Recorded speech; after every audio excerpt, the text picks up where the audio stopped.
आज की ये खबर है नेपाल से आपके लिए। जी हाँ, वो कहते हैं ना कि लौट के बुद्धू घर को आए। तो हाल ही में नेपाल हिंदू राष्ट्र से एक वामपंथी राष्ट्र बन गया था।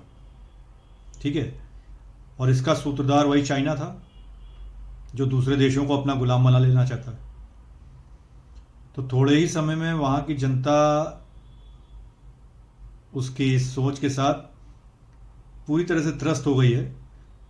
नेताओं का दोगलापन, भ्रष्टाचार, सब कुछ बढ़ गया, जिसके कारण कि अब फिर वो अपने नेपाल को हिंदू राष्ट्र घोषित करवाना चाहते हैं, जिसके लिए नेपाल में जोर शोर से आंदोलन किया जा रहा है।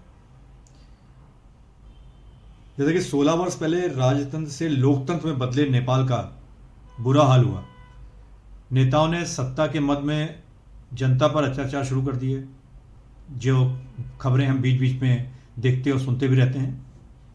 लूट, भ्रष्टाचार इतना बढ़ गया, जनता इतनी त्रस्त हो गई कि पिछले 16 वर्षों में 13 सरकारें बदली, लेकिन हिंदू राष्ट्र से वामपंथी राष्ट्र बने नेपाल की स्थितियां दिन पर दिन बुरी होती जा रही हैं।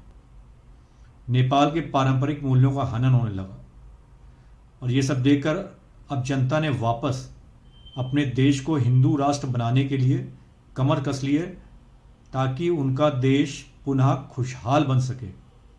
जी हाँ, नए नवेले वामपंथी बने नेपाल को एक बार फिर से हिंदू राष्ट्र की मांग जोर पकड़ने लगी है। यहाँ की जनता पुराने राजतंत्र को याद कर रही है, और प्रदर्शनकारियों के कई समूह बार बार फिर से पुराने समय को लाने का संकल्प ले रहे हैं।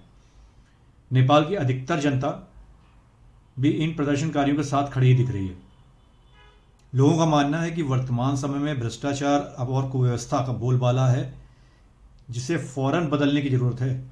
और हिंदू राष्ट्र बनाने के लिए साल 2023 से शुरू हुए और अब और जोर पकड़ चुके इस आंदोलन में नेपाल का हर वर्ग भागीदारी कर रहा है, जिसमें व्यापारी, छात्र नेता और यहाँ तक कि सरकारी कर्मचारी भी शामिल हैं।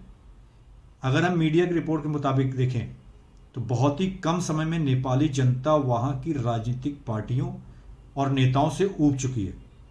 इन नेताओं ने देश की सत्ता तमाम झूठे वादे करके हासिल की थी, जिसमें उन्होंने नेपाल को शिक्षा, भ्रष्टाचार मुक्त शासन, बेरोजगारी, बेहतर स्वास्थ्य और सर्वांगीण विकास जैसे वादे शामिल थे।